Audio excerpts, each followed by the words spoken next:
नमो भगवते वासुदेवाय। ओम नमो भगवते वासुदेवाय। ओम नमो भगवते वासुदेवाय नमः।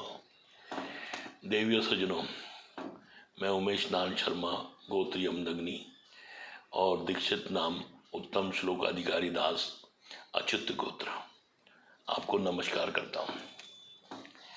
आज का जो वीडियो है वो हम आपको भक्ति की शक्ति के बारे में बताना जा रहे हैं। भक्ति की शक्ति मतलब एक भक्त कितना शक्तिवान होता है, इसकी जानकारी उसको, उसके भगवान को और समाज को, तीनों को प्राप्त होती है। मतलब उसकी पूरी जानकारी सबको प्राप्त होती है। अभी जैसे हमारे रामायण ग्रंथ है, उसमें राम के बारे में कहा गया है कि राम अवतारी पुरुष है, सनातन पुरुष है, मर्यादा पुरुषोत्तम है और अवतारित है, विष्णु अवतार है। तो राम जो है, भगवान राम एक समस्त ऋषियों की द्वारा, ऋषि जो उस समय थे, वशिष्ठ ऋषि थे, विश्वामित्र थे, परशुराम थे, उस समय के जितने ऋषि थे, जो उस समय का जो युग था, त्रेता युग, त्रेता युग में उनके आह्वान से उनका अवतरण हुआ। दशरथ एक धर्मनिष्ठ राजा थे, सूर्यवंशी थे, प्रतापी थे। उसके घर में जन्म लेने का उनका योग बना। तो ये तो वशिष्ठ से भी पहले महादेव ने इसका कहा था, ज्योतिषी की थी। सबसे बड़े जो ज्योतिष हैं उनका गुरु महादेव है, क्योंकि महादेव और पार्वती ये अपने कैलाश में संसार की कई चीज़ों का विस्तार बताते हैं। जैसे रामायण की एक एक पंक्ति, एक एक जो घटनाक्रम था, वो पार्वती को महादेव ने पहले ही बता दिया था। इसका प्रमाण भी है कि पार्वती ने भगवान राम की परीक्षा लेते हुए सीता को रूप धारण करके वहाँ राम के सामने प्रकट हो गई, और ये जानने के लिए कि राम वाकई में लीला कर रहे हैं या एक साधारण पुरुष है या अवतार है, ये परीक्षा लेने।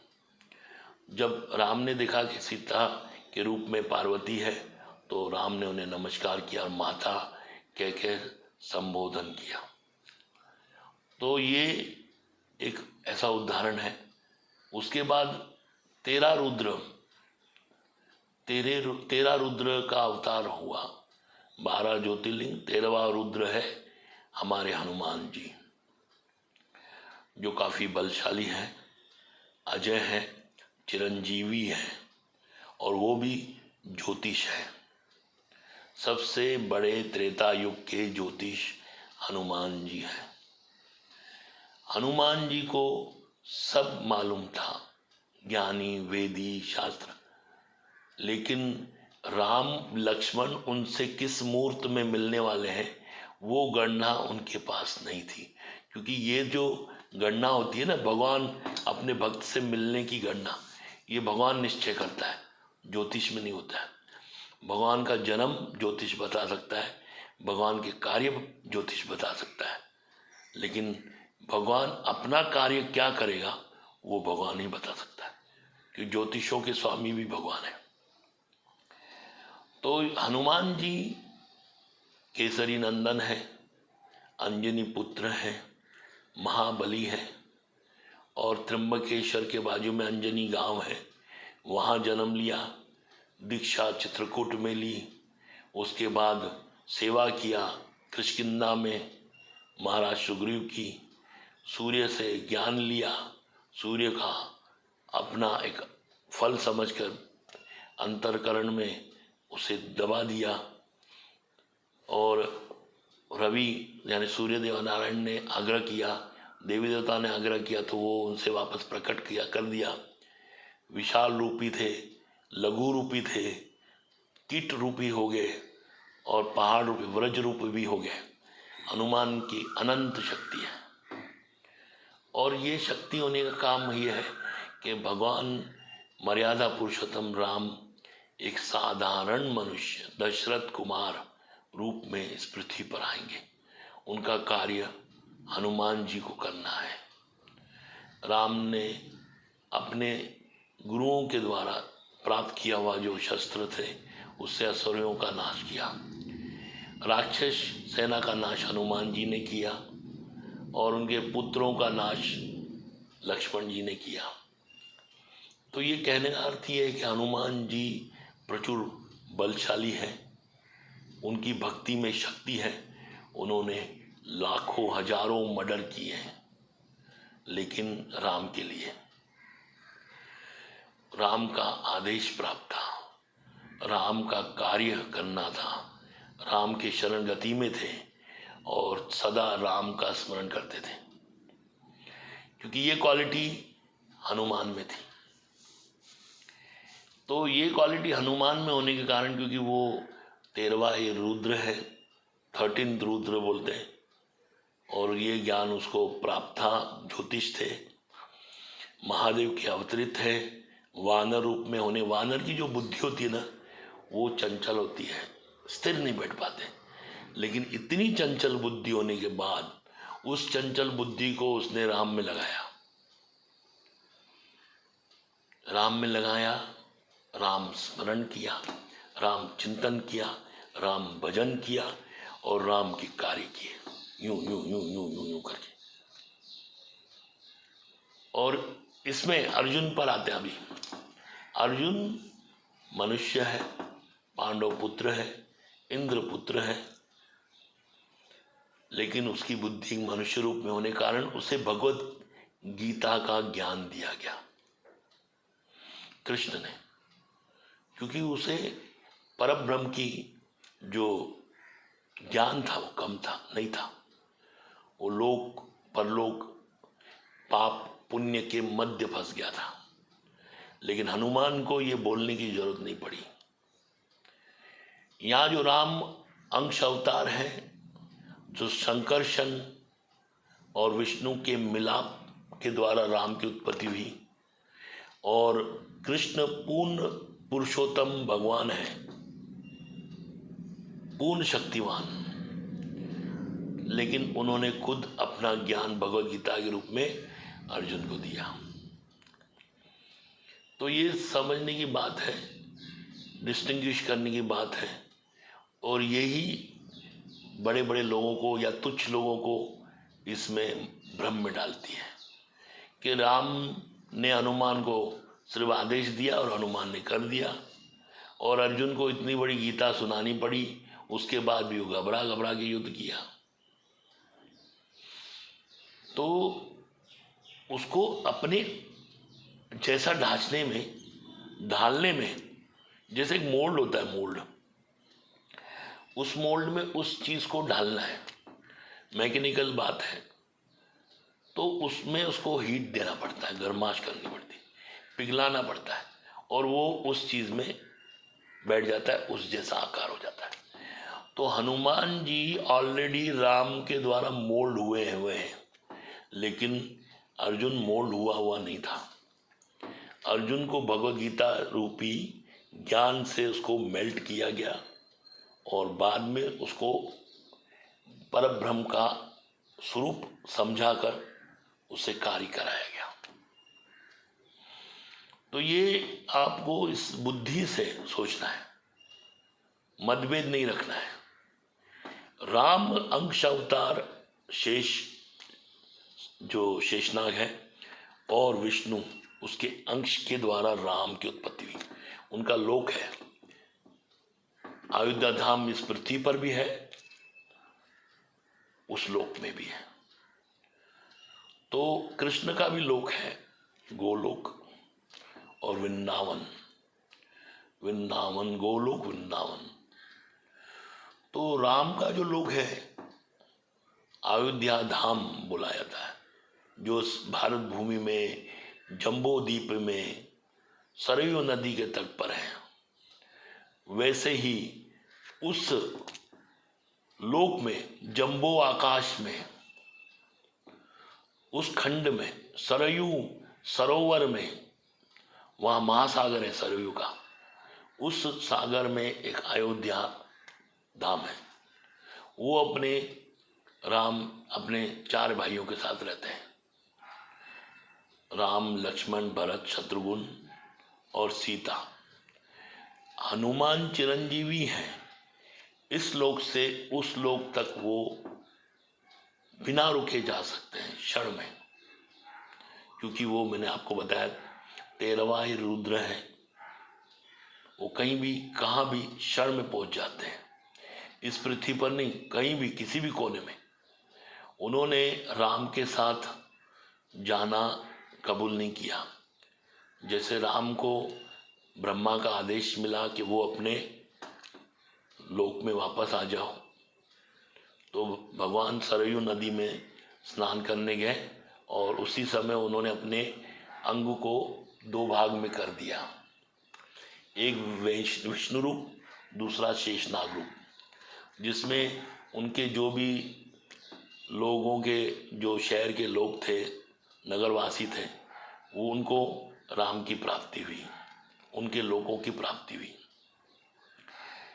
जामवंत और हनुमान जो कि बहुत चतुर थे, उन्होंने बोला नहीं प्रभु, हम आपकी लीला, हम आपकी भक्ति इसी संसार में जब तक पृथ्वी रहेगी तब तक करेंगे। तो ये भगवान राम ने उनको आशीर्वाद दिया कि आप अजय रहो। तो जामवंत, हनुमान, विभीषण, ये तीनों अजय हैं, इनकी मृत्यु नहीं है। हनुमान जो है वो सुबह कहाँ रहते हैं, शाम को कहाँ रहते हैं, दिन में कहाँ रहते हैं और रात में कहाँ रहते हैं, ये हनुमान के सिवाय किसी को नहीं मालूम। कोई बोलता है मेदिनीपुर बालाजी में है, कोई बोलता है लंका में है। ये हनुमान जी की इच्छा है, वो बंधे हुए नहीं है, नॉट बॉन्डेड।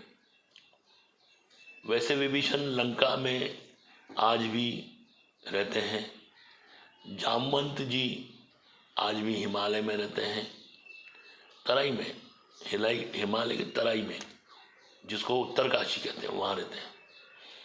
तो ये चिरंजीवियों ने अपने स्थान ले लिए, वहाँ बैठ के आज भी इनकी जितनी आयु मिली है उससे भी ज़्यादा उन्होंने राम भजन किया है, और वो अपने रूप धारण करके शुद्ध भक्त का परीक्षा लेने के लिए आ जाते हैं, क्योंकि ये लोग गुरु हैं, टीचर हैं, और दूसरे गुरु है नहीं है, लेकिन ये जरूर गुरु है कि आपके अंदर में जो चंचलता है वो हनुमान जी आपकी चंचलता को दूर करते हैं। आपके अंदर में ईश भक्ति है, शक्ति है, वो जामन जी चेक करते हैं, और आपका समर्पण वो विभीषण चेक करता है। ये तीनों इस श्लोक में है। उसी प्रकार कृष्ण भक्ति में धनंजय अर्जुन स्वर्गारोहण हो गए, लेकिन उनके जो कृष्ण के जो भाई हैं, जिनका नाम ये था,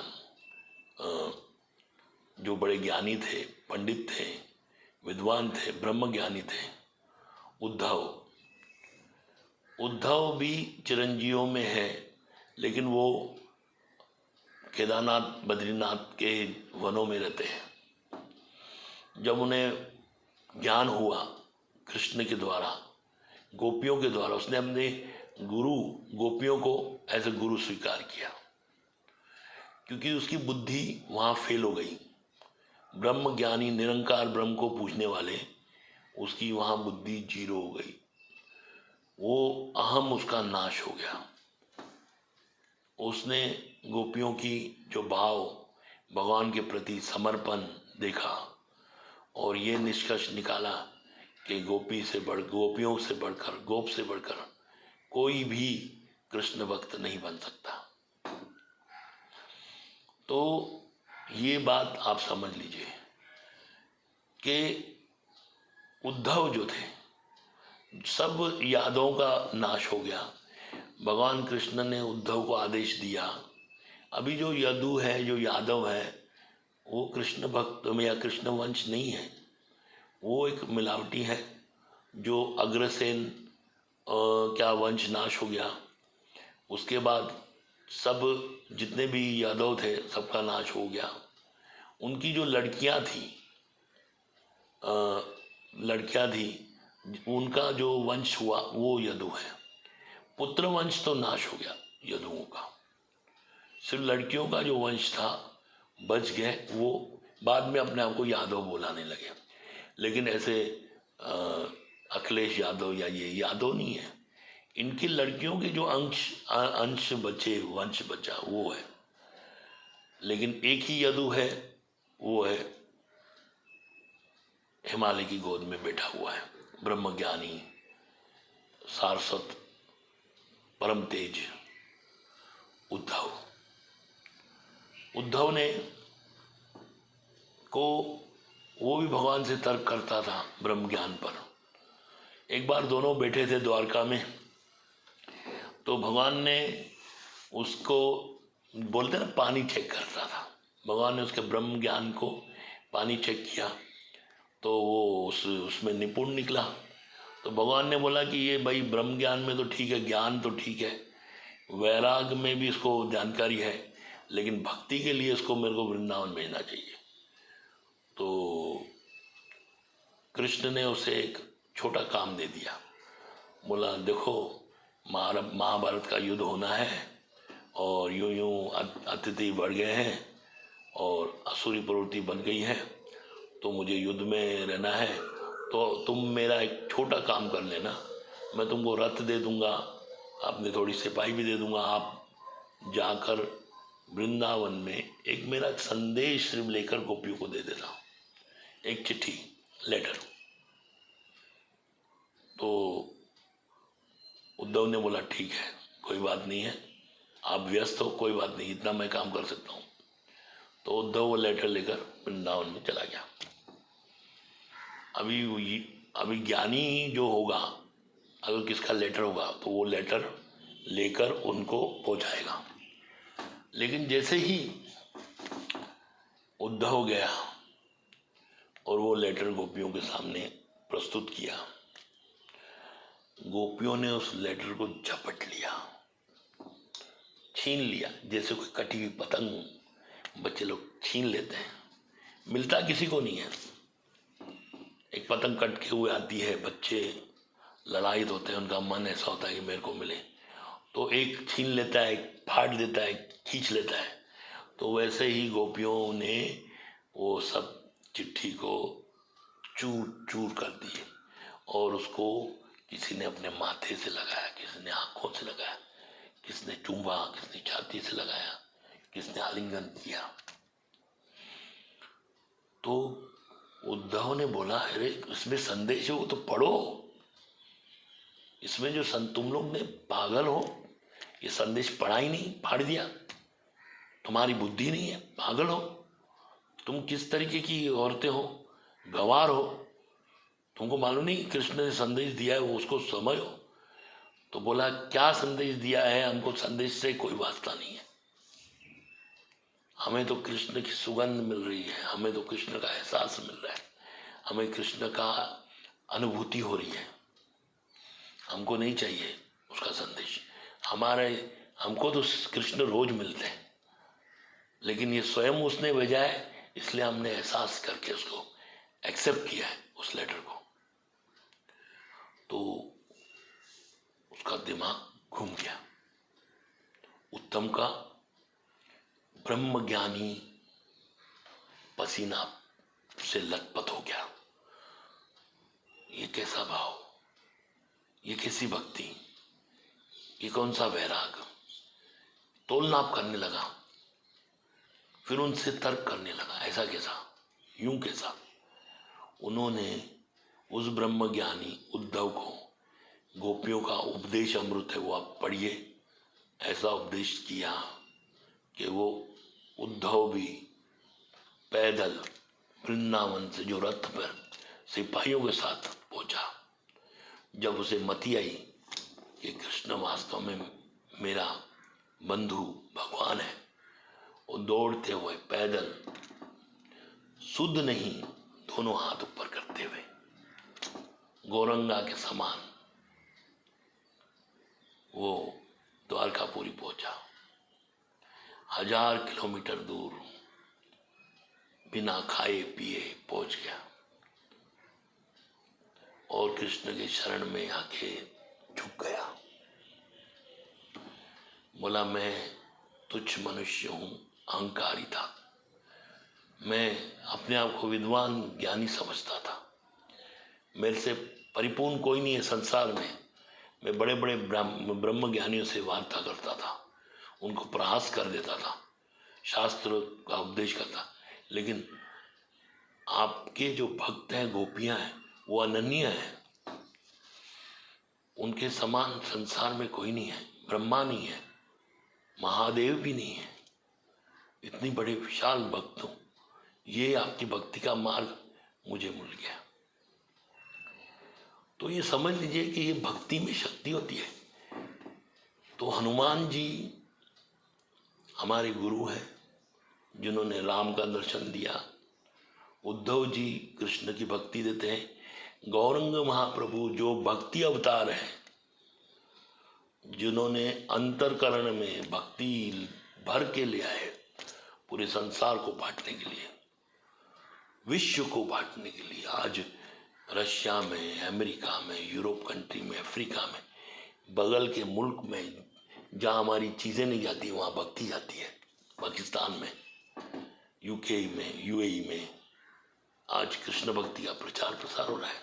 ये भगवान की भक्ति का शक्ति है और इसको आप लोग अपने जीवन में लो, जरूरी लो, वरना समय निकल जाएगा और कितने भी यज्ञ करोगे, कितने भी ताप करोगे, कितने भी कुछ भी करो, कुछ नहीं होने वाला।